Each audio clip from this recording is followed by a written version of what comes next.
Aqui você me ouve agora? Sim, agora escuto o senhor normalmente. Maravilha.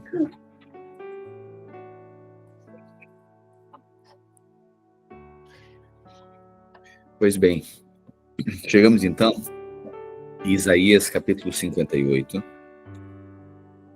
Isaías, profeta, viveu segunda metade aí do reino de Israel, antes do exílio na Babilônia, o exílio para a Babilônia, né? Ou da Babilônia. E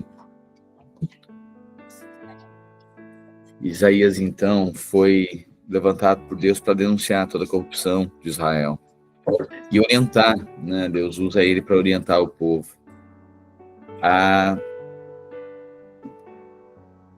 não se desviar dos caminhos, a permanecer nos preceitos, na lei de Deus, a se arrepender. Isaías denuncia o erro e conduz ao arrependimento. Mesmo assim, o povo não ouviu. E por conta disso, Deus usou o profeta, então, para falar tudo aquilo que viria sobre Israel, que era, então, esse julgamento, esse juízo pela obstinação de Israel, pelo desprezo de Israel. Deus, então, permitiria que o império da Assíria e aí, na sequência, o império da Babilônia levasse Israel cativo para a Babilônia. Isso aconteceu, então eles ficaram 70 anos lá. Depois disso, depois de 70 anos, a profecia de Isaías dizia: olha, mas Deus levantará o seu remanescente, porque Deus ama vocês. Deus ama Jacó, Deus fez uma aliança com Israel, com seu povo. E desse remanescente ele vai fazer um novo povo. Desse remanescente ele vai fazer a nação que ele sempre desejou. O seu servo, esse renovo, esse broto, ele é um servo que vai restaurar Israel. E ele é um servo sofredor. Ele é um servo que ele vai redimir através do seu sacrifício. Então nós lemos, né, Isaías 53, que diz que ele vem então enviado para restaurar o povo de Israel e restaurar a nação de Israel, mas ele não é bem visto. Por quê? Porque eles olharam para ele, até no perfeito eles colocaram defeito, né? A insatisfação do povo. Mas Deus disse que usaria esse servo sofredor para restaurar Israel. E esse servo, ele cumpriria essa missão. Qual a missão do servo? Restaurar Israel e ser luz entre as nações.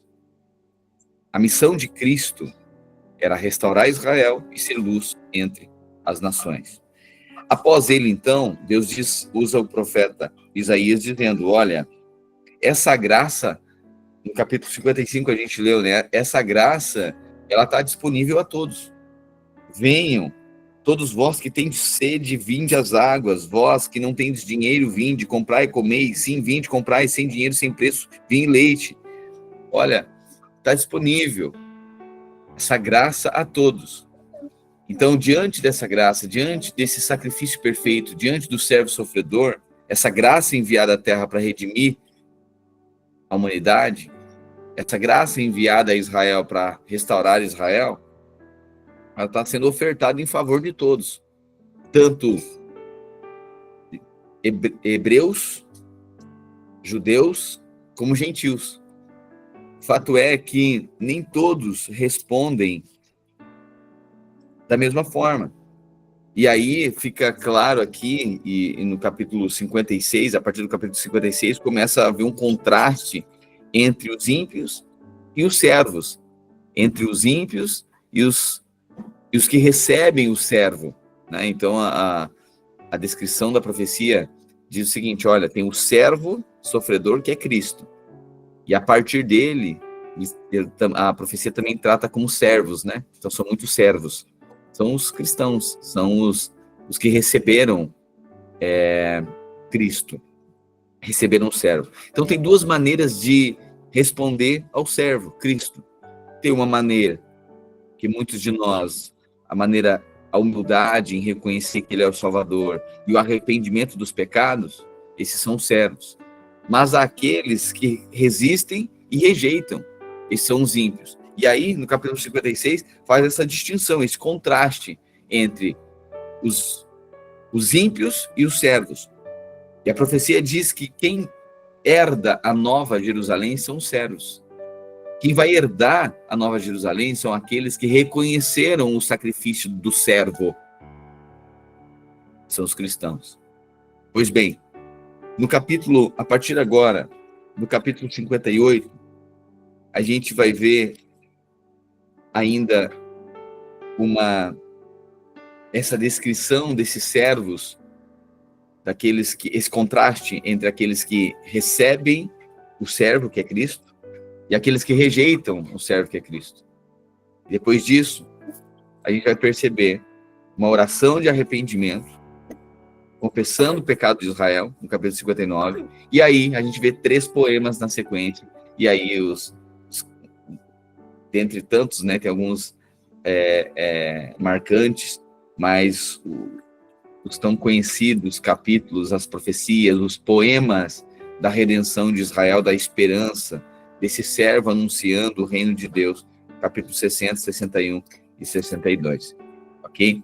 Feito este pano de fundo, esse cenário, né, a gente vai para a leitura. Jesus, pedimos a Deus que o Senhor nos dê mais uma porção do teu amor essa manhã, ao meio-dia de hoje. Mais uma porção de revelação, mais uma porção de sabedoria.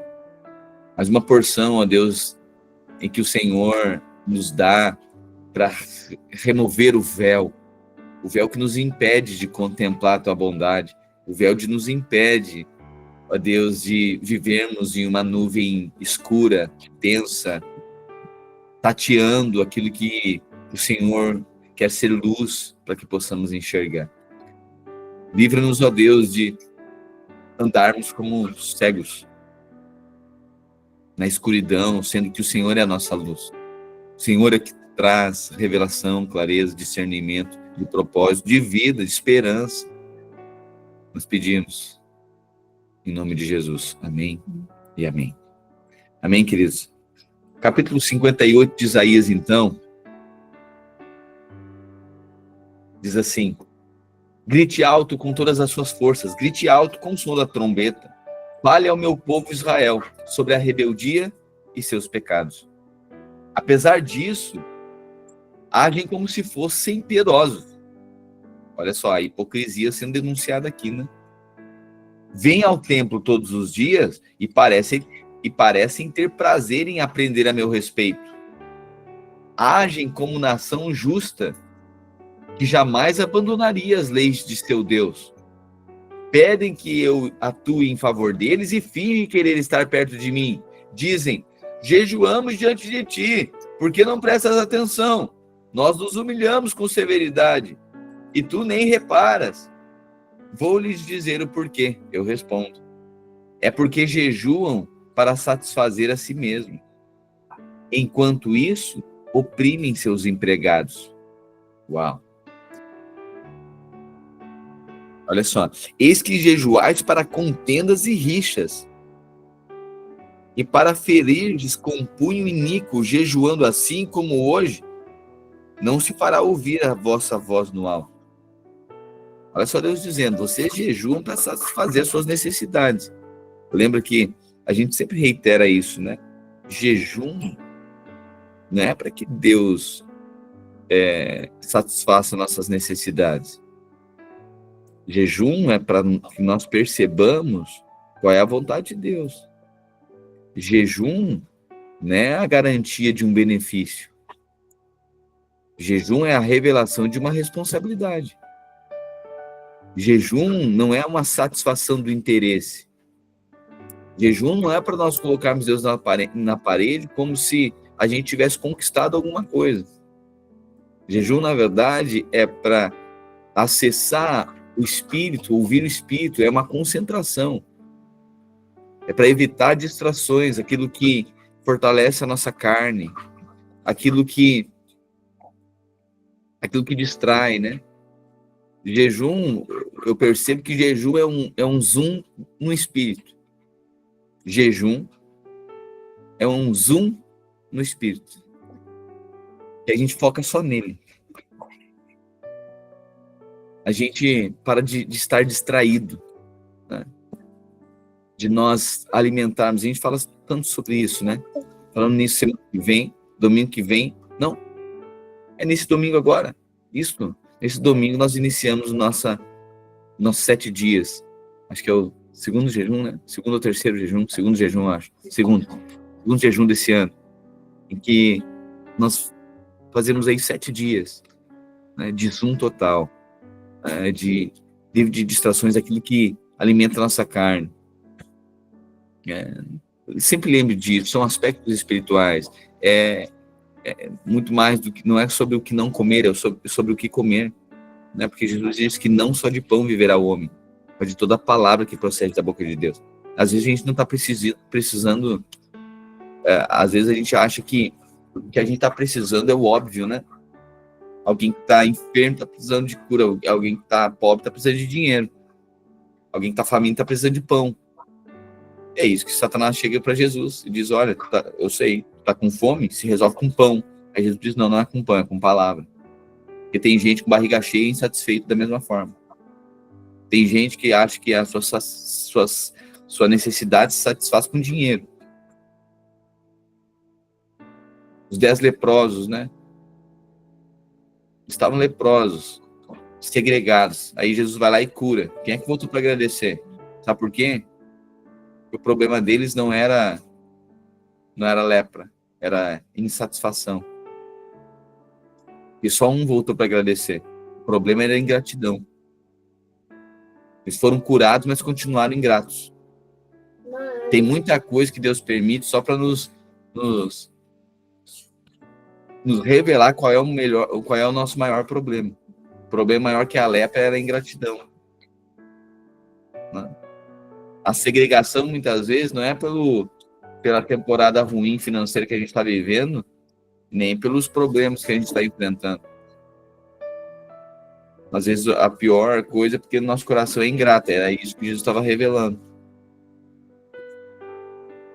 Portanto, o jejum é para evidenciar, nos tornar mais sensíveis à voz de Deus, que é revelar aquilo que, de fato, pode comprometer a nossa jornada. E, às vezes, o melhor lugar que a gente enfrenta, o melhor lugar que é fato, né? Você sabe que não é Deus que fica criando problema. Tem um monte de problema que a gente atribui que é o diabo mesmo.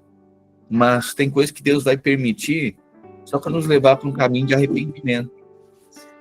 Tem coisas que Deus nos coloca numa posição agora que a gente precisa reconhecer. Vou dizer, tem gente que nunca vai orar se não enfrentar uma temporada ruim. Tem gente que nunca vai jejuar se alguma coisa ruim não acontecer. Tem gente que nunca vai pedir um conselho se não entrar numa enrascada do tamanho gigante. Então, às vezes, é aquela coisa, né? Dá para tocar. Pior é que, às vezes, dá para tocar alguns quilômetros de uma vida sem Deus. E, às vezes, é justamente isso que Deus nos chama a atenção. Dá para tocar talvez 70, 80 anos sem Deus, mas a eternidade não dá, não. Tem gente que consegue caminhar 70 anos, 80 anos sem Deus, sem relação com Ele, mas a eternidade não vai caminhar, não. Portanto, Deus estava denunciando aqui o povo e estava dizendo: olha, vocês jejuam para pior. Vocês jejuam para satisfazerem a si mesmos. Enquanto isso, é tão religioso que vocês jejuam para ser mais espirituais, para atingir um grau maior de espiritualidade, mas, na verdade, vocês oprimem seus empregados. Sabe aquela coisa, a gente vira crente, mas não carrega o Espírito de Cristo. A gente vira cristão, mas agora a gente piorou. Porque antes a gente era errado e pelo menos saber que estava errado. Agora a gente tem a sensação de que está certo e vira mais soberbo do que antes. E aí fica oprimindo as pessoas ao invés de redimi-las. A gente, porque sabe mais, a gente quer ser mais mestre do que servo. É isso que Deus está denunciando para o povo. Olha, você jejum para satisfazer a si mesmo. Irmãos, a vida cristã não é para nós buscarmos agora. Imagina, se a gente já queria coisas antes que nós estávamos condenados, e aí tinha coisa que a gente pedia e tinha coisa que a gente nem pedia porque estava condenado.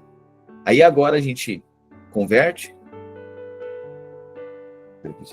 Você não vai fazer nada agora, tá bom?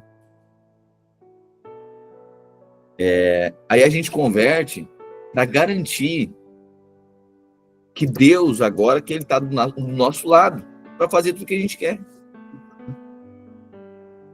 Agora Deus tem que... E era justamente esse o problema do povo. Você jejum para satisfazer a si mesmos. Enquanto isso, oprime seus empregados. Então, assim, agora a gente tem Deus a nosso favor para se vingar dos nossos inimigos. Antes a gente não tinha o que fazer com eles, que a gente também estava acusado. Mas agora que a gente tem Deus do nosso lado, a gente pede, ó Deus, quero ter sabor de mel. Quero que tu esmague meus inimigos. Pois é, mas esse não é o Espírito de Cristo. Está entendendo? Pior coisa... Talvez a pior coisa é a gente ter Deus a nosso favor sem ter revelação de quem Ele é. A gente conheceu Jesus, mas não conheceu Cristo. A gente pegou Deus, a gente ouviu um evangelho, talvez é outro evangelho, né, que nos revelou um Jesus cheio de coisas que pode nos dar e pode fazer, achando que o propósito da vida, o final da vida é isso. Paulo vai dizer, tem de vós o mesmo Espírito de Cristo. Sabe, a finalidade de tudo que a gente, do cristianismo, não é nós, é Cristo em nós. Olha que loucura isso. A gente acha que a finalidade do evangelho é nós. Não, a finalidade, o evangelho é para imprimir Cristo em nós, o Espírito de Cristo em nós, mas não é Cristo para nós. Porque Cristo para nós é satisfação de si mesmo. É eu jejuar para Deus olhar para mim e dizer, não, que penitência que está pagando. Como se o tetelestai fosse, vou falar, cada vez que a gente jejua, faz uma oração. Às vezes a gente está pecando até orando. Que a gente está fazendo uma oração para ter a garantia que Deus agora tem que responder, porque a gente orou, a gente está fazendo um jejum para ter que seja a garantia que Deus agora vai fazer o que a gente quer. Então a gente não orou para ouvir, a gente orou para que Deus nos ouça. E esse é o problema. Oração não é para Deus ouvir. Oração é para que a gente ouça Ele. Jejum não é para que Deus veja, é que nós vejamos a Ele. A vida cristã não é para que Deus agora nos garanta a nossa vontade. A vida cristã é para que a gente perceba qual é a dele. Seja feita a tua, mas não a minha vontade. Por isso que Deus denuncia para o povo. Você jejum para satisfazer a si mesmo. Enquanto isso, oprime seus empregados. De que adianta jejuar se continuam a brigar e discutir? É religioso. Eu vou falar uma coisa. Jejum desperta tudo isso. A gente está jejuando, a gente não está comendo lá. E isso é maravilhoso, né? A gente vai nesse processo de quebrantamento da carne, a gente vai ver o tanto que de carne tem em nós. A gente está ali nesse período de devoção, de exclusividade, de zoom total, de Cristo no centro.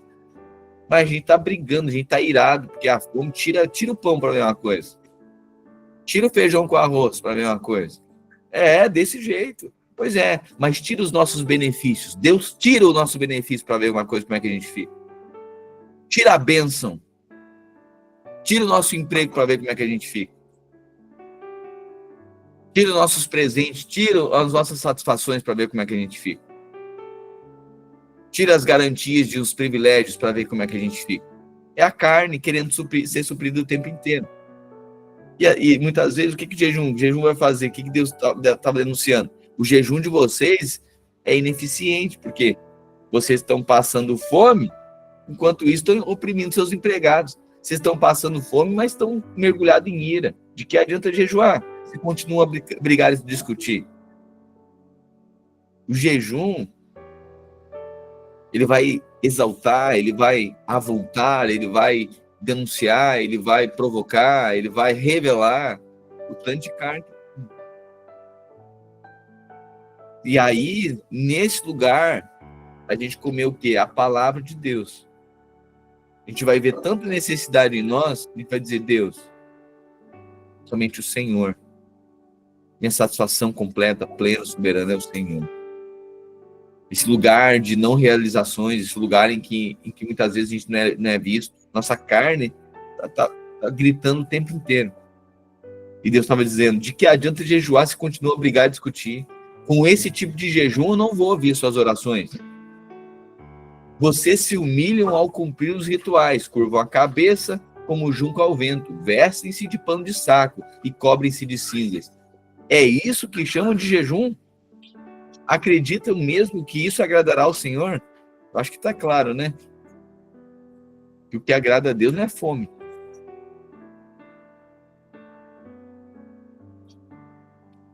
Esse é o tipo de jejum que eu desejo. Olha o que Deus diz. Vocês fazem toda essa liturgia. Pastor, então quer dizer que a gente não faz jejum? Faz. Mas é interessante porque cada vez mais eu tenho percebido o tanto de religiosidade que existe na nossa vida. Meu Deus. Essa é a oração que eu tenho feito já há alguns anos.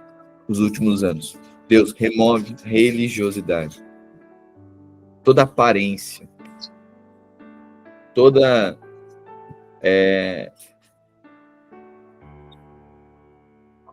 E às vezes não é nem aparência para os outros, é para nós mesmos.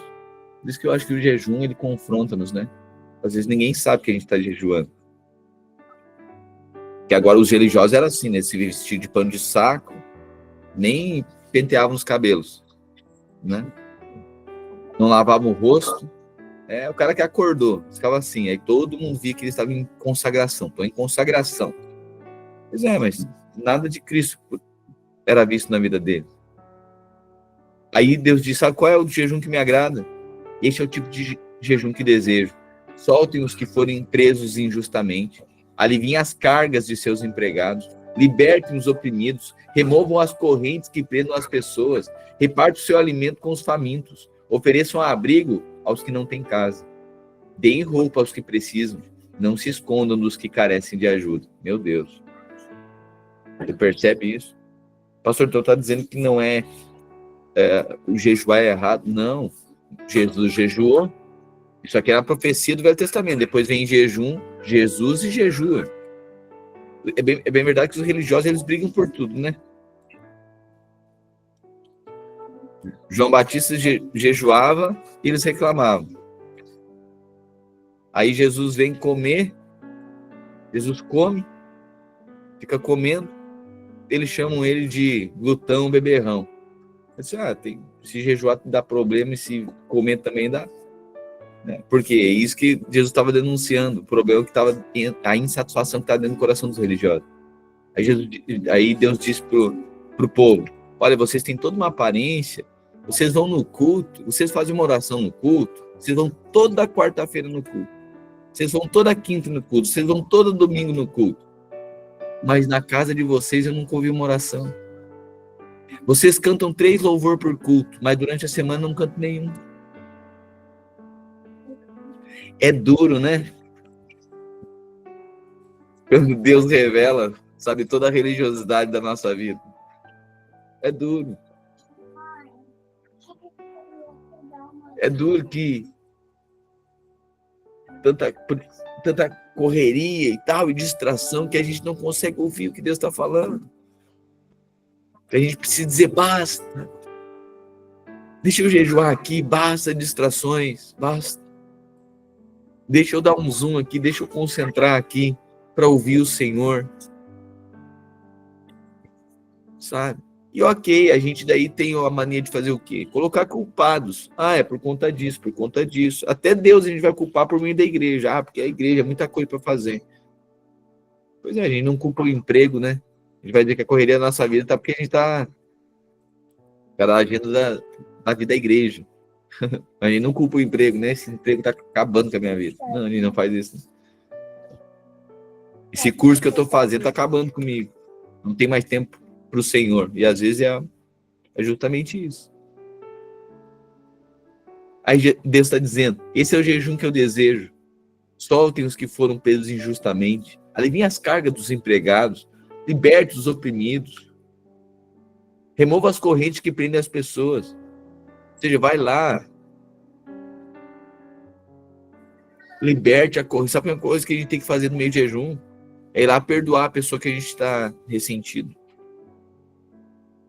Libertar, remover as correntes que prendem as pessoas.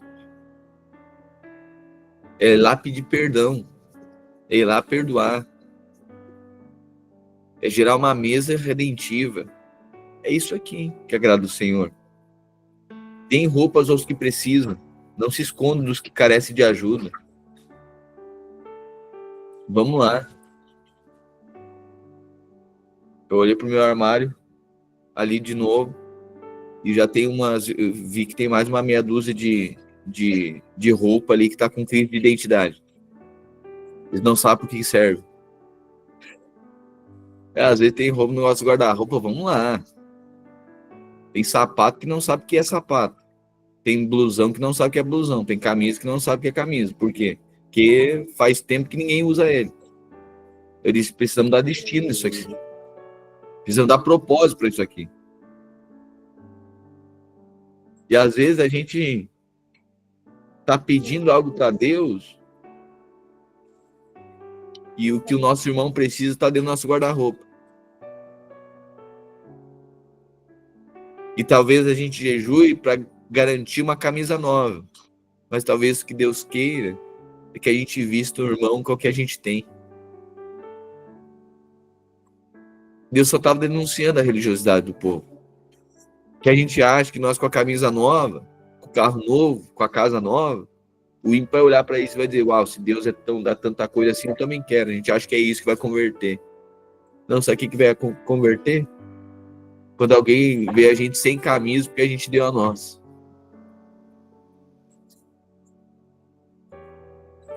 Quando alguém vir nós sem tempo porque a gente dedicou para servir o outro. A gente acha que Jesus vai ser visto só nas férias, né? Nas nossas férias, a gente vai olhar no Instagram, alguém tirando férias, tem dizendo, uau, que vida assim, se Deus garante uma vida desse jeito, eu vou converter também. Ok, às vezes é por isso mesmo que a gente vem, pelo benefício. Mas quando a gente, Isaías diz que quando a gente olha para ele, a gente não vê beleza alguma, porque não tem beleza nenhuma andar sem camisa. Na cruz, ele sobe nu. Eu sei que a gente dá uma ajeitada, né? Nos nossos teatros de Páscoa, a gente coloca, né, uma bermuda, né? Isso é uma vergonha, né? Você acha que ele foi de tanga?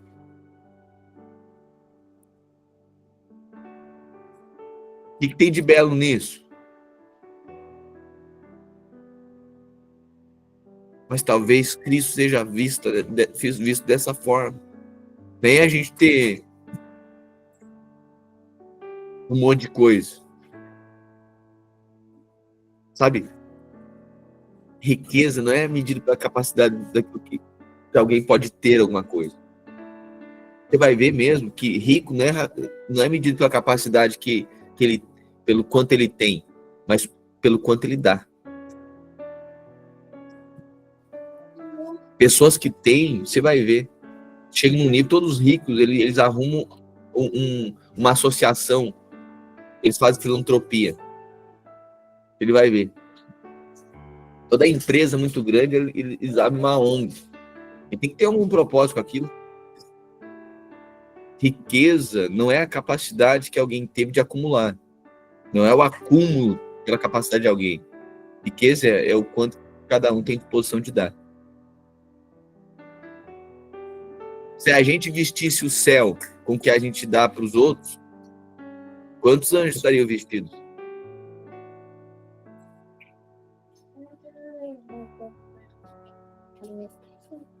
se alguém se contasse as horas que a gente doa em favor de outros, quantas horas nós teríamos no céu?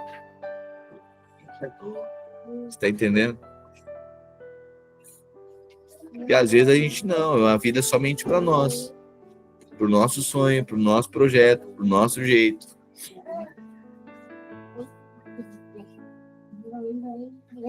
Deus está dizendo, esse é o jejum que eu desejo.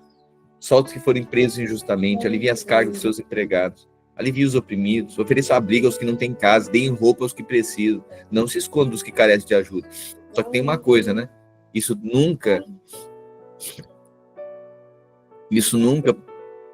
problema quando a gente faz isso por uma troca com Deus. Não, isso é uma gratidão, sabe? Generosidade.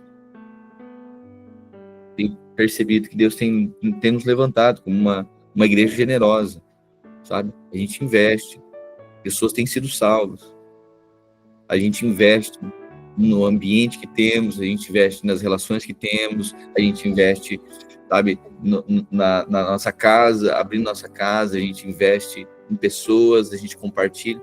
Eu tenho levantado pessoas generosas, uma família de filhos responsáveis. Acho que tá aqui, ninguém não tem obrigação nenhuma, irmão, na graça, depois de Cristo, não tem obrigação nenhuma. Tudo é um reconhecimento pelo que ele fez. Não vai ter maldição se você não dizimar. Não vai ter maldição se você não ofertar. Não vai ter. Maldição foi na cruz do Calvário. Só que é difícil entender isso, né? É que quando você é escravo é difícil entender isso. Ele acha que está forçando. Não tem maldição nenhuma. Só tem responsabilidade. Alguém que assume a responsabilidade, por quê? Porque recebeu o Espírito de Cristo. Mas para nós, enquanto é escravo, se não tiver a obrigação, acho que a gente vai servir. É interessante, né? Porque Paulo diz, eu sou doulos, eu sou escravo. Mas só um pouquinho, Paulo era livre. Pois é, né? Tem gente que só reconhece Senhor se for escravo. Mas aqueles que têm revelação de Cristo, ele diz, eu me faço escravo. Mas tu não é, mas eu me faço. Porque diante desse amor, eu sei que eu fui comprado por alto preço. É por isso que a gente serve. A gente tem revelação do tanto que a gente era condenado e do tanto do amor que nos amou. Você vai ver que um marido que trata bem a sua esposa, porque ele tem revelação do tanto que ele não merecia. Uma esposa que trata bem seu marido, você vai ver que ela vai ter revelação do tanto que ela reconhece que se sentia solitária. E o pior da vida não é um marido que deixa as meias no caminho. É a solidão de não ter nada dentro de casa, olhar para o lado da cama e não ter ninguém, sentir só. E às vezes a gente acha que o problema da nossa vida é porque tem sapato espalhado pela casa. Tem gente que a única coisa que queria era isso. Por isso que se não tem gente, arruma um cachorro para pelo menos fazer umas bagunças dentro de casa. Um gato para acabar com o sofá, para ter motivo. Você tá entendendo?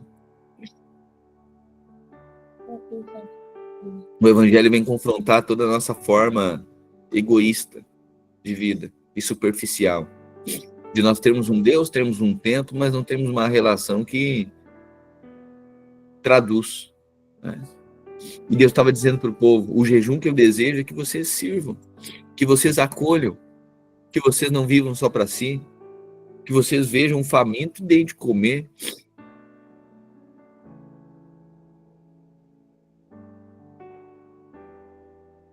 Talvez os nossos domingos sejam maravilhosos e a gente celebra, né? Oh Deus, muito obrigado, porque o Senhor não deixou faltar aqui em casa. Ok. Mas talvez Cristo seja visto, né? Não é em alguém acumulando muito, tendo que comer. É alguém repartindo o que tem. Talvez nossas mesas de domingo, nossa família está contemplada, mas nossos vizinhos não. Talvez nossa vida indo para o GCs, aleluia, nós tivemos uma Páscoa redentiva, a gente tem revelação do que é o Cordeiro, né? A gente não adora um coelho, e isso para nós é motivo de muito orgulho. Pois é, mas o espírito do Cordeiro precisa fazer eu abrir a minha casa e chamar um ímpio. Se não, cadê o nosso evangelho? Se não é jejum, é isso que Deus estava falando. Aí, muito bem. Vocês estão dentro de um prédio, vocês têm um GC, vocês têm uma família, vocês foram salvos, aleluia. Mas não é isso que eu desejo. Vocês já foram alcançados, tá bom. E a vida de vocês não é essa. Mas como não, Senhor? Eu desejo que você se torne uma expressão de quem eu sou. Jesus estava dizendo, eu estou indo para o Pai, mas vos deixarei o Espírito Santo Consolador. Cristo em vós vai ser uma esperança da glória. A ardente expectativa da criação está aguardando a manifestação dos filhos de Deus, que carregam o mesmo Espírito que Ele. Mas quanto tempo que a nossa casa não recebe ímpio? Esse é o tipo de jejum que desejo, Deus estava dizendo. Reparte seu alimento com os famintos. E às vezes a gente só pensa no óbvio, né? Tá, ok. Então, para aquele que tem fome, vou pegar um cesto básico e vou dar. Não. Tem gente que está faminto de palavras. Jesus diz, não é só de pão, não. E o que alimenta as pessoas não é pão. É palavra. Pega a sua mesa. Chama para comer pão, mas entrega a palavra. Chame para comer um risoto, mas dê o pão vivo que desceu do céu. Chame para beber uma Coca-Cola, mas entregue o sangue do Cordeiro. Você entende? Se a gente olha para o Evangelho, para Deus, somente para os nossos benefícios, a gente vai viver uma vida só de carências. Ok, no primeiro momento, a gente é imaturo, né? É assim, a gente recebe. Mas que Deus nos livre de nós montarmos uma sinagoga em cada casa. Em que a gente está ali dentro, mas não acessa o mundo lá fora para redimir quem está perdido. Esse é o tipo de jejum que desejo. Soltem os que foram presos injustamente, aliviem as cargas dos seus empregados, libertem os oprimidos, removam as correntes que prendem as pessoas, repartam o seu alimento com os famintos, ofereçam abrigo aos que não têm casa, deem roupa aos que precisam, não se escondam dos que carecem de ajuda. Então sua luz virá como um amanhecer e suas feridas sararão no instante. Deus estava dizendo para o povo. Sua justiça os conduzirá adiante e a glória do Senhor os protegerá na retaguarda. Então vocês clamarão e o Senhor responderá. Aqui estou. E, meu Deus, depois que vocês fizerem isso, aí sim, aí vocês podem orar. Então vocês clamarão e o Senhor responderá. Aqui estou, ele dirá.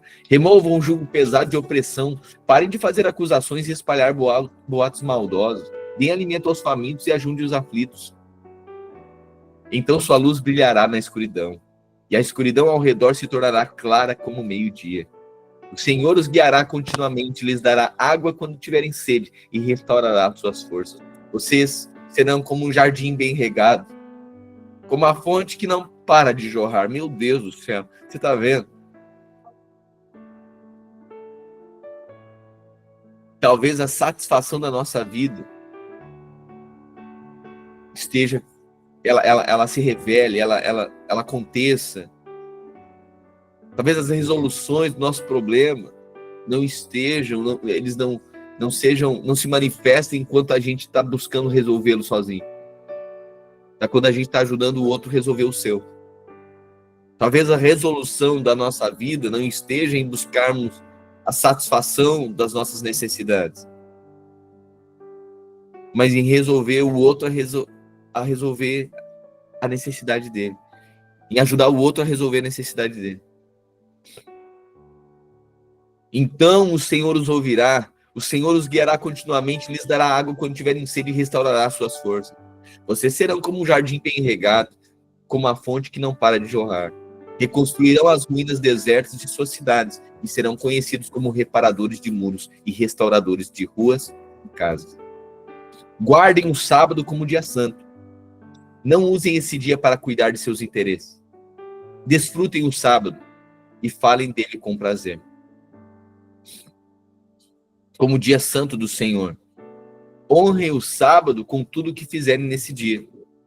Não sigam seus desejos, nem falem coisas inúteis.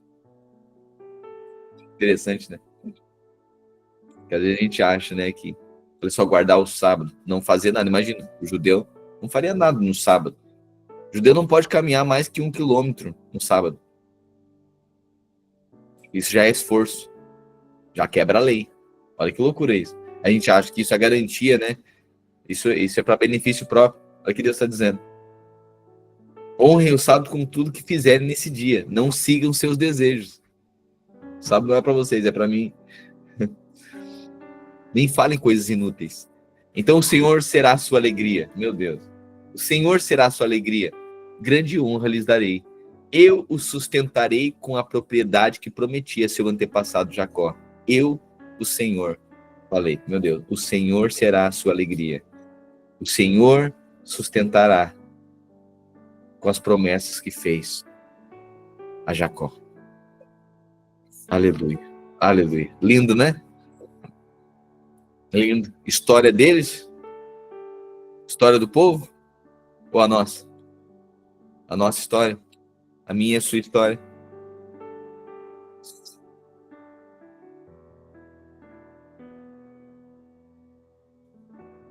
Olha agora. Capítulo 59, essa oração de arrependimento, né? Ou seja, diante do servo que redime, que restaura Israel, diante do sacrifício de Cristo, a profecia está denunciando que alguns desprezariam o servo e outros se humilhariam e reconheceriam Cristo. E aí no capítulo 59, essa oração de arrependimento, por quê? Porque muitos não reconheceram a sua maldade. Então aqui o capítulo 59 é uma oração de arrependimento. Um pedido aqui de confissão do pecado de Israel, né? Diz assim: ouçam, o braço do Senhor não é fraco demais para salvá-los, nem o seu ouvido é surdo para ouvi-los. Foram as suas maldades que os separaram de Deus. Por causa de seus pecados ele se afastou e já não os ouvirá. Suas mãos estão manchadas de sangue e seus dedos imundos de pecado. Seus lábios estão cheios de mentiras e a sua boca transborda de corrupção. Ninguém se preocupa em ser justo e íntegro. Os processos judiciais se baseiam em mentiras. As pessoas concebem maldades e dão luz ao pecado, chocam serpentes venenosas e tecem teias de aranha. Quem comer seus ovos morrerá. Quem neles pisar fará sair uma víbora. Suas teias não servem de roupa e ninguém pode se cobrir com elas. Tudo que fazem é cheio de pecado e a violência é sua marca. Seus pés correm para fazer o mal e se apressam em cometer homicídio. Pensam somente em pecar. Por onde passam, deixam sofrimento e destruição. Não sabem onde encontrar paz. Não entendem o que significa ser justo. Traçam caminhos tortuosos. E quem os segue não sabe o que é a paz. Não há retidão em nosso meio. Não sabemos viver de modo justo. Procuramos luz, mas só encontramos trevas. Procuramos claridade, mas andamos na escuridão. Apalpamos as paredes como cegos. Andamos tateando como quem não tem olhos. Mesmo no mais claro meio-dia, tropeçamos como se fosse de noite. Entre os vivos, somos como os mortos. Rugimos como ursos, gememos como pombas. Procuramos justiça, mas ela nunca chega. Procuramos salvação, mas ela está distante de nós. Nossos pecados estão amontoados diante de Deus e testemunham contra nós. Sim, sabemos que somos pecadores. Olha essa oração de arrependimento de Israel aqui. Nossos pecados estão amontoados diante de Deus e testemunham contra nós. Sim, sabemos que somos pecadores. 13. Sabemos que nos rebelamos e negamos o Senhor. Demos as costas para o nosso Deus. Sabemos que fomos injustos e opressores. Planejamos cada uma de nossas mentiras. Nossos tribunais se opõem ao que é certo. Não há justiça em parte alguma. A verdade anda tropeçando pelas ruas e a honestidade foi banida. Sim, a verdade sumiu. E quem rejeita o mal é perseguido. O Senhor viu tudo isso e se desagradou de não encontrar justiça alguma. Admirou-se porque ninguém se apresentou para ajudar os oprimidos. Então ele mesmo interveio para salvá-los com seu braço forte, e a sua justiça o susteve. Vestiu a justiça como armadura e pôs na cabeça o capacete da salvação. Cobriu-se como uma túnica da vingança e envolveu-se com o manto do zelo. Ele retribuirá a seus inimigos pelo mal que fizeram. Sua fúria cairá sobre seus adversários. Até os confins da terra lhes dará castigo merecido. No oeste temerão o nome do Senhor. No leste o glorificarão. Pois ele virá com uma forte correnteza, impelida pelo sopro do Senhor. O Redentor virá a Jerusalém para resgatar em Israel aqueles que se afastaram de seus pecados, diz o Senhor. Ou seja, uma mensagem de confronto aqui, dizendo que o servo sofredor seria manifestado, e quem então se humilhasse, quem então reconhecesse, bom, o Redentor viria a Jerusalém para resgatar Israel e aqueles que se afastaram dos seus pecados. E esta é minha aliança com eles, 21, diz o Senhor, meu Espírito não os deixará, nem essas palavras que lhes dei estarão em seus lábios, nos lábios de seus filhos e nos lábios dos seus descendentes para sempre. Eu, o Senhor, falei. Peraí, qual é a aliança que o Senhor faria? Meu Espírito não os deixará. Eu e você fomos selados com o Espírito Santo da promessa. E a lei agora não está na pedra, a lei está no coração. A lei do Senhor. Capítulo 60, então, começa esse servo, né? Anuncia a redenção de Israel. Isso fala da redenção da humanidade, através de Cristo Jesus. Capítulo 60. Aleluia. Irmãos, olha o cenário. Israel devastado, levado para o exílio na Babilônia, vivido anos, né, de caos religioso, mas a mensagem profética era de redenção. Assim como a minha e na sua vida, vivemos muitos anos como escravos, mas há uma promessa de redenção. Levante-se, Jerusalém, dispõe-te e resplandece, porque vem a tua luz, e a glória do Senhor nasce sobre ti. Trevas escuras como a noite cobrem as nações da terra, mas você se levanta e se manifesta a glória do Senhor. As nações virão a sua luz, os reis verão o seu esplendor. Levante os olhos e veja, pois todos se reúnem e voltam para casa. Seus filhos vêm de terras distantes, e as suas filhas pequenas são carregadas nos braços. Você os verá, e seu coração vibrará de alegria, pois os comerciantes do mundo todo virão até você, e lhe trarão as riquezas de muitas nações. Grandes caravanas de camelos cobrirão sua terra, camelos vindos de Midian e de Efá. O povo de Sabá trará ouro e incenso, e adorará ao Senhor.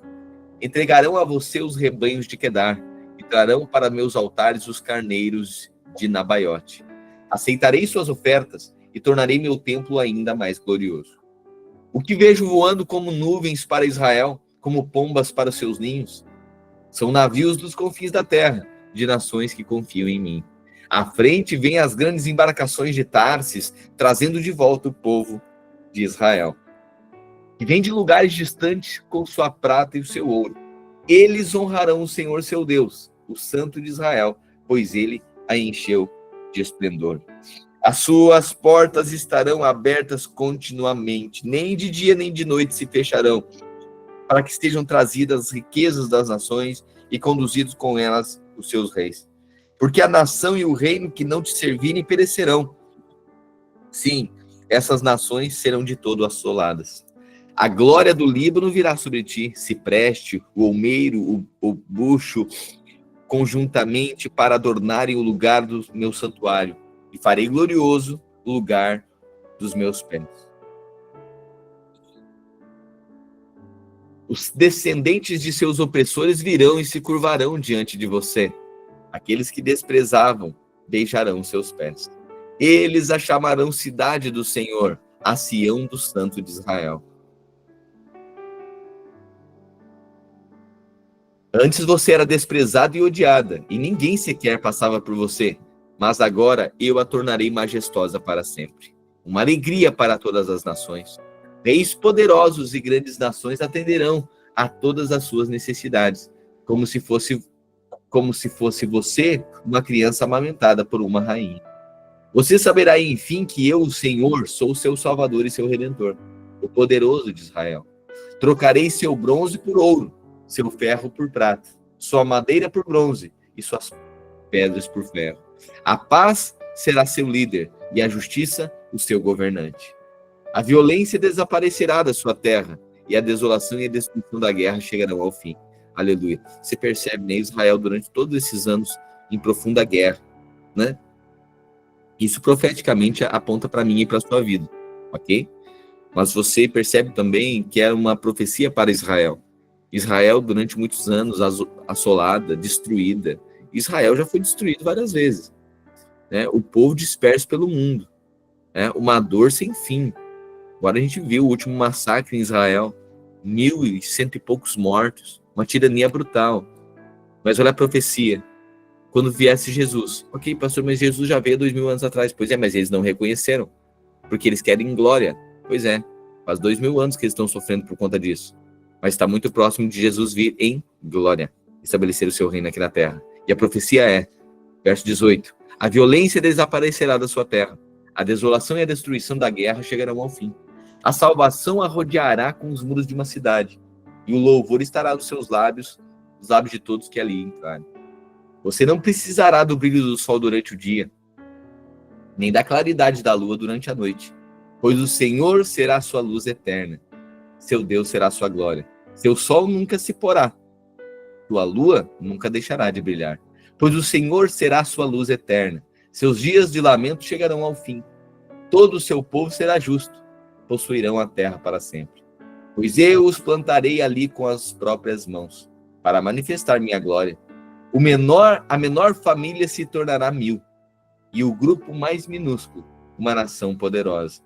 No tempo certo, eu, o Senhor, farei isso acontecer. Aleluia. Olha agora. Isaías. As boas novas da salvação. 61.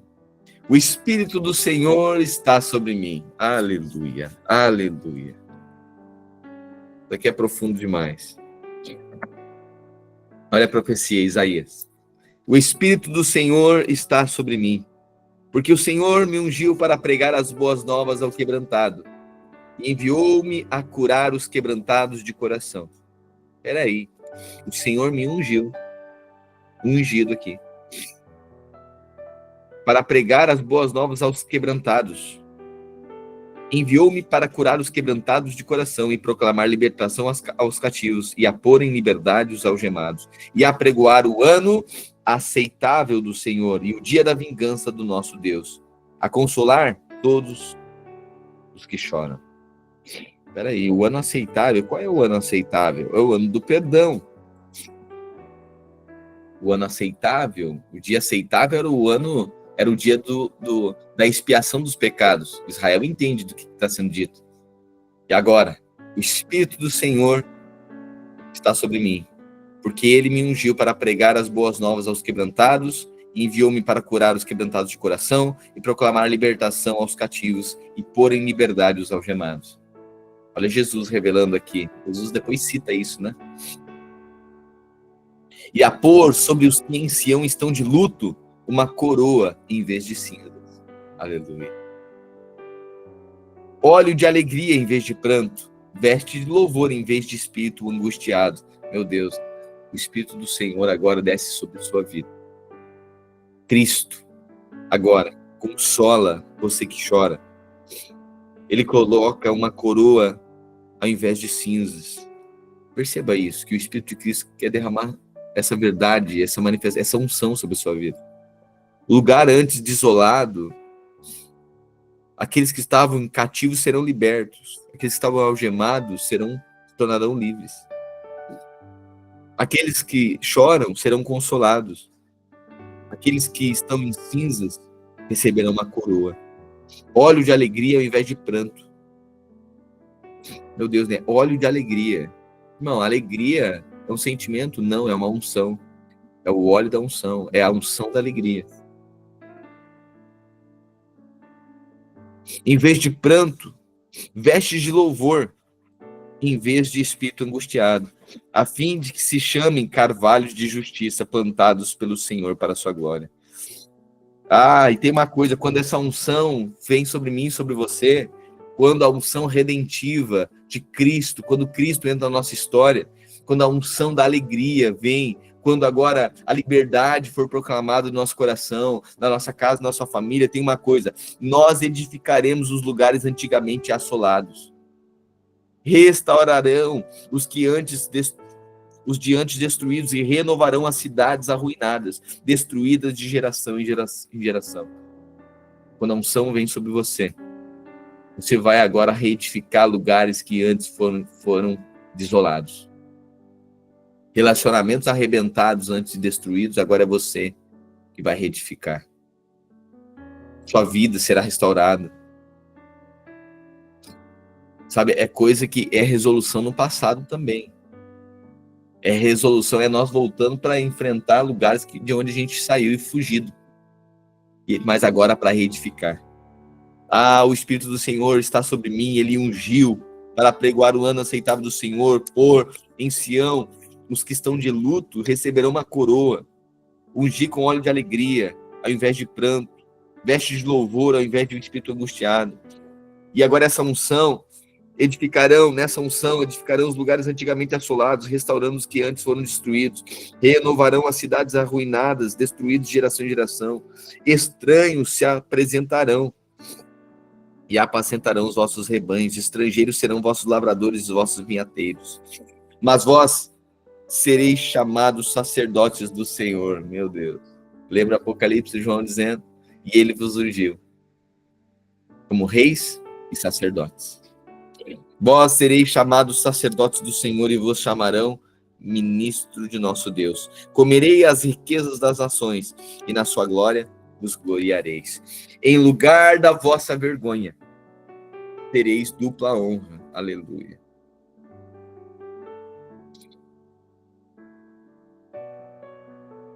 Em lugar da afronta, exultareis da vossa herança. Por isso, aleluia, aleluia. Olha a promessa do Senhor aqui. Em lugar da vossa vergonha, não é lugar da vossa humilhação. Olha só, a humilhação, só há humilhação quando nós nos humilhamos. O resto é vergonha. Eu fui humilhado. Não, você foi envergonhado. Porque humilhação diz respeito a revelar humildade. Humilhação é para revelar humildade. Mas se veio um problema e não revelou humildade em nós, então não é que a gente foi humilhado. Não, a gente foi envergonhado. A humilhação vem para revelar humildade em nós. Portanto, se a gente passou por alguma situação que a gente sentiu humilhado e a gente está ressentido por isso, é porque não tem humildade. A gente não foi humilhado, então. Então a gente foi envergonhado, porque sempre quando for humilhação, vai revelar humildade. Só que a humilhação não é alguém fazendo conosco, somos nós. Esse é o sentimento de Cristo Jesus. Ele humilhou-se. Quem humilhou? Humilharam ele? Não, ele humilhou. Então, assim, que quando nós formos injustiçados ou humilhados, alguém já encontre ali um humilde e não um ressentido. Que aí a humilhação vai revelar a nossa humildade e não a nossa soberba. Que a humilhação vai revelar a nossa humildade e não o nosso orgulho. Quando alguém vai lá e fala, sabe, alguém fere, intenção mesmo de ferir, que encontre ali alguém menos que isso. Quando for dizer que você não é nada, que encontre ali um menos que nada. Você entende?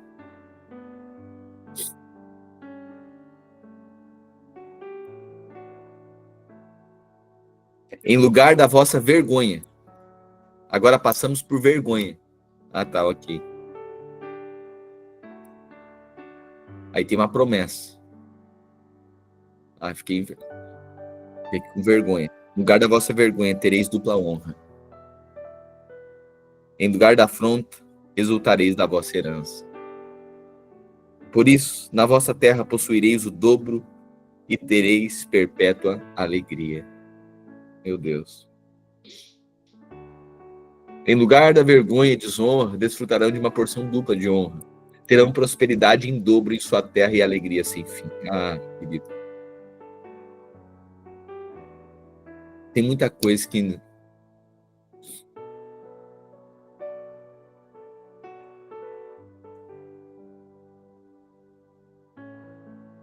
nos deixa envergonhados, né? Isso não alegra o Senhor. Assim como um pai não se alegra de ver seu filho envergonhado. Mas às vezes precisa ser humilhado, né? E vamos ver se tem humildade ali ou se tem arrogância ali. Paulo diz humilhados, mas não envergonhados. Mas muitas vezes somos envergonhados. Situações da nossa vida, momentos, temporadas. Já falamos sobre isso. A promessa do Senhor. Às vezes a gente acha que a nossa vida é uma desgraça, é um inferno. Não, mas não é. Sabe que tudo passa. Até a uva, né? Até a uva passa, irmão. Isso aqui, todo ano. Sabe? O fato é que existe uma promessa, porque Deus não tem prazer em ver seus filhos envergonhados. Humilhado sim, mas envergonhado não. Olha que loucura isso. Que humilhado é para só revelar o mesmo Espírito de Cristo, a humildade. Então, muitas vezes, humilhados, mas jamais envergonhados. Sabe o que faz o envergonhado? O envergonhado foge, que não se humilha. Mas no lugar da vergonha, desonra, desfrutarão de uma porção dupla. Quer declarar sobre sua vida? Onde houve vergonha, haverá porção dupla, dupla honra sobre a sua vida. Sabe, se na sua relação teve vergonha, se nas suas finanças teve vergonha, nas suas relações tiveram vergonha, quer declarar, vai ter dupla honra, essa é a promessa do Senhor. Não, é sobre a minha e sobre a sua vida. Esse devocional aqui não é para ler Bíblia para Deus. É o Espírito de Deus lendo a Bíblia para nós. Revelando ela em nós. Em lugar da vergonha e desonra, desfrutarão da porção dupla honra. Terá dupla honra. Terão prosperidade em dobro em sua terra e alegria sem fim. Pois eu, o Senhor, amo a justiça e odeio o roubo e a maldade. Recompensarei meu povo fielmente, ó Deus, e farei com ele aliança permanente. Seus descendentes serão reconhecidos e honrados entre as nações. Todos saberão que eles são um povo abençoado pelo Senhor. É imensa a minha alegria no Senhor, meu Deus, pois ele me vestiu com vestes de salvação e pôs sobre mim um manto de justiça. Sou como o noivo com suas vestes de casamento, como a noiva com suas joias. O Senhor soberanos mostrará sua justiça às nações do mundo. Todos o louvarão. Será como um jardim regado, quando as plantas brotam por toda parte. Aleluia. Tá vendo o jardim aqui? Tá vendo o Éden aqui? Assim será a sua vida. Um jardim regado e cuidado. Sua família, um jardim, um lugar em que tudo que planta ali floresce, cresce, se torna abundante. Um jardim protegido, regado, cuidado. Não será uma terra desolada. Deus está dizendo para Jerusalém, Deus está dizendo para Israel, Israel, você foi devastado, né? Você ficou sem forma e vazia. Mas quero falar, você se tornará um jardim regado. Cuidado. Você antes, coração arrasado, devastado, deturpado, roubado, agora será um jardim regado. Será um lugar seguro. Onde tem vida e beleza, cheiro e cor. Vida abundante. Por causa de Sião, 62. Eu sei que hoje vai até 61, né? Mas eu quero continuar mais um ou dois aqui, ok? Se você me permite, só para nós adiantarmos aqui, que amanhã a gente vai finalizar o livro de Isaías. E eu não quero deixar 5, 6 capítulos para amanhã. Então eu gostaria de avançar um pouquinho aqui. 62. Por causa de Sião não permanecerei quieto. Por causa de Jerusalém não ficarei calado. Até sua justiça faz brilhar como o amanhecer, e a sua salvação resplandecer como uma tocha acesa. As nações verão sua justiça, reis de todo mundo contemplarão sua glória, e você receberá um novo nome da boca do Senhor. Aleluia. Será uma esplêndida coroa na mão do Senhor, erguida na mão de Deus para que todos a vejam. Nunca mais será chamada cidade abandonada, nem terra desolada. Seu nome será Cidade do Prazer de Deus e noiva do Altíssimo. Pois o Senhor tem prazer em você e a tomará como esposa. Seus filhos se comprometerão com você, como o jovem se compromete com sua noiva. Então Deus se alegrará por você, como o noivo se alegra por sua noiva. Ó Jerusalém, coloquei vigia sobre os seus muros, eles vigiarão continuamente, dia e noite. Não descansem. Vocês que oram ao Senhor, não deem descanso ao Senhor até que ele complete sua obra, até que ele torne Jerusalém motivo de orgulho de toda a terra. O Senhor jurou a Jerusalém por sua própria força. Nunca mais a entregarei a seus inimigos. Nunca mais virão guerreiros de outras nações para levar o seu cereal e o seu vinho novo. Meu Deus do céu. Olha a profecia. Tudo isso é profecia a partir da chegada de Cristo. A partir do broto, do toco, do remanescente. A promessa é que Jerusalém seria redimida. É isso que vai acontecer com Jerusalém, com Israel. Quando o reino de Cristo Jesus for estabelecido aqui na terra. Eles ainda não reconheceram Jesus como rei. Mas teve um tanto de gente gentil que já reconheceu que ele é o rei. Você reconheceu? Então essa promessa já se torna real na sua vida. Você entende isso? E o que está dizendo é que você nunca mais cairá nas mãos dos seus inimigos. Você não cairá nas mãos dos seus vícios, nem das suas perturbações interiores. Você nunca mais cairá nesse lugar. Você não será mais facilmente conquistável, em que vem uma seta maligna na sua mente e já desconfigura. Vem uma proposta e acaba com você. Vem qualquer vento de doutrina, qualquer coisa já deixa você desestabilizado. Não. Nunca mais virão guerreiros de outras nações para levar o seu cereal e o seu vinho novo. O que é isso? A sua convicção e a sua alegria. Não. Seus inimigos agora não levarão mais suas convicções e sua alegria. Vocês que colheram o cereal comerão e louvarão ao Senhor. Nos pátios do templo beberão vinho e prensado. Saiam pelos portões, preparem um caminho para o meu povo retornar. Aplanem a estrada e removam as pedras. Levantem uma bandeira para que todas as nações a vejam. O Senhor enviou essa mensagem até os confins da terra. Digam ao povo de Sião, vejam, seu Salvador se aproxima. Olhem, ele traz consigo a sua recompensa. E eles serão chamados de povo santo. E povo que o Senhor resgatou. E Jerusalém será conhecida como lugar desejável e cidade não abandonada. Lembra alguma coisa você? Olhe consigo, ele traz consigo a sua recompensa. Essa música que temos cantado, né? Então a música ali, quando a gente ouve sobre a recompensa, quando a gente não tem revelação, a gente acha que a recompensa é ele virá soberano, em poder ele virá. Vejam, ele traz consigo sua recompensa, ele virá. Então, quem é a recompensa? A gente acha que é benefício pra gente, né? A recompensa é a família Israel restaurada. A recompensa dos pais não é a casa para os filhos, são os filhos. Você entende? Não adianta recompensar a casa para os filhos, não tem filho. Então a recompensa, Jesus, a recompensa dele somos nós. Uma nação redimida, olha a recompensa.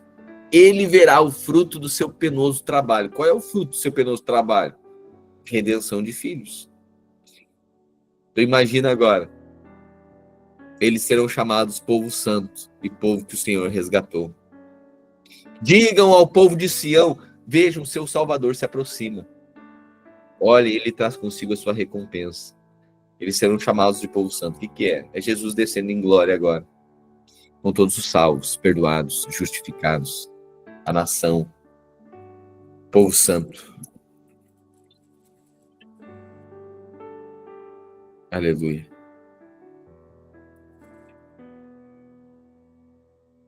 Amém? Aleluia. Até aqui. Jesus, pode preparar aí a canção aí. É ele, ok? Jesus, nós te agradecemos, ó Deus, porque nós somos o resultado do teu amor, da tua bondade. Nós somos o povo, a nação santa escolhida para ser um sacerdócio real. Um povo escolhido, exclusividade do Senhor. O Senhor, ó Deus, lançou, ó Deus, uma promessa sobre a nossa vida. E nos fez, ó Deus, o Senhor nos fez alvos da tua bondade. Todo esse plano de redenção era para os judeus, os hebreus. Mas o Senhor, pela tua graça, resolveu nos alcançar.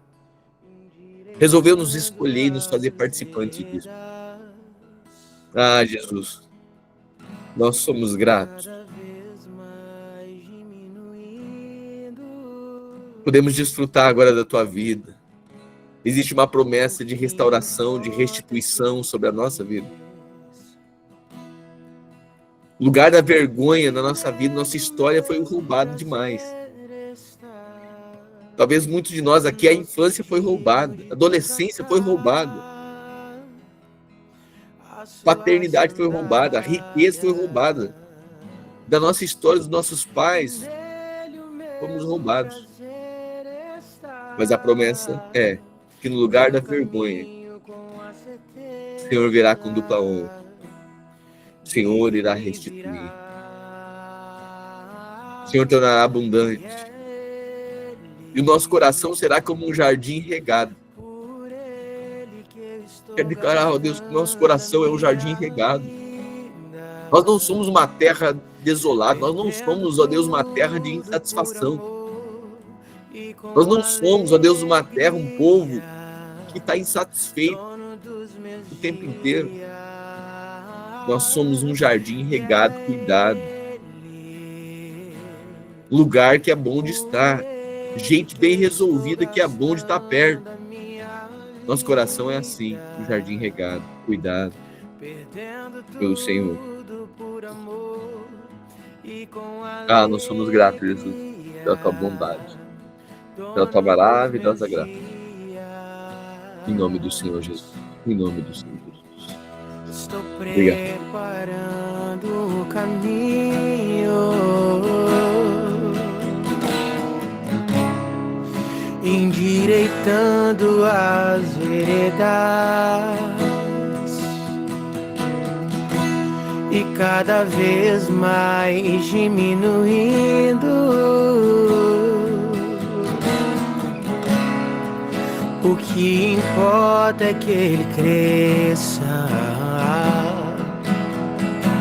e nele o meu prazer está. Eu não sou digno de desatar as suas sandálias,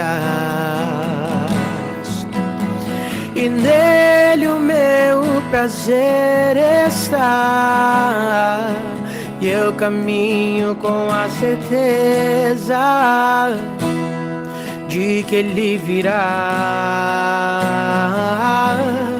E é ele que eu estou gastando a minha vida, perdendo tudo por amor e com alegria, dono dos meus dias, e é Ele, por Ele que eu estou gastando a minha vida, perdendo tudo por amor e com alegria, dono dos meus dias, e Ele virá, soberano em poder, Ele virá, e o governo está nele. Vejam, Ele traz consigo a sua recompensa, Ele virá, soberano em poder, Ele virá, e o governo está nele. Vejam, Ele traz consigo a sua recompensa, e é Ele, por Ele que eu estou gastando a minha vida, perdendo tudo por amor e com alegria, dono dos meus dias, tudo que eu tenho é teu, Cristo. Aleluia. Ele é a nossa redenção, Ele é a nossa recompensa. Ou nós somos a recompensa dele, né? Melhor. Aleluia. Aleluia. Graça e paz, uma boa tarde para você. Fique com essas promessas, sabe? Isaías 60, 61, 62. Divino, isso fala profeticamente da minha e da sua vida, que antes foi devastada, e agora uma nova glória em Sião, uma restauração, dupla honra, um jardim regado, cuidado, um coração feliz, satisfeito, contente. Amém? Essa é a sua história, essa é a minha história, em Deus. Amém? Graça e paz, nos encontramos à noite, nossa celebração. Amém? E lembrando, já organize-se aí para o final de semana, domingo, então, a partir de domingo, estaremos jejuando, né? Iniciando o jejum aí, ok? Então, assim, quando eu falo se preparar, não é que você vai comer a ponto de explodir até domingo. Não, pelo contrário, você já vai diminuindo a sua alimentação aí, né? Vai reduzindo já para o choque não ser muito grande, não. Tá? Normalmente se faz quando está iniciando, né? Quem está iniciando na fé, ok, vai fazer aí uma refeição por dia, né? Não é uma refeição durante todo o dia, tá? Tem gente que é uma refeição durante todo o dia. Não, é uma refeição por dia. Mas depois a gente faz as orientações devidas, né? Obviamente, com todo cuidado, né? Tem recomendações para isso que pode auxiliar você, mas sobretudo você vai ver um crescimento espiritual, é uma percepção mais aguçada, é um zoom no espírito. Amém? Então, vá se organizando. Esse final de semana, nosso encontro, né? Ou melhor, um ambiente que muitos serão encontrados, né? Mas nós estaremos lá para servir, né? Para amar, né? E sermos redentivos, assim como fomos redimidos também. Amém? Então, você que deseja ser voluntário, você que já anda num GC, você que Você que serve já no GC, você que tem disposição, é aquela coisa também, né? Esses lugares são para quem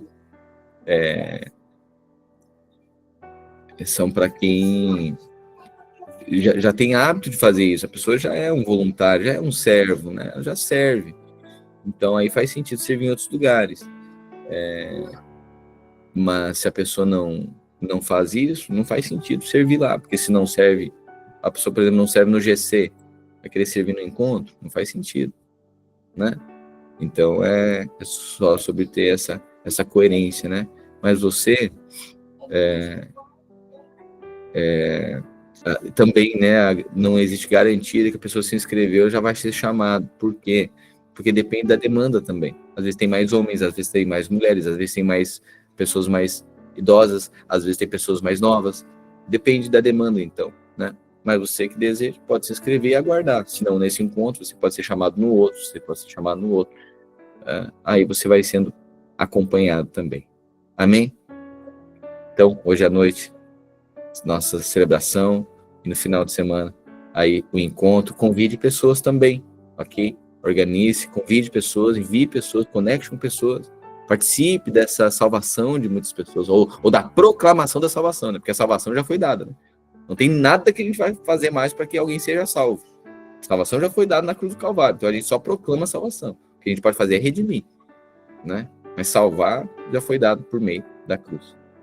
Amém?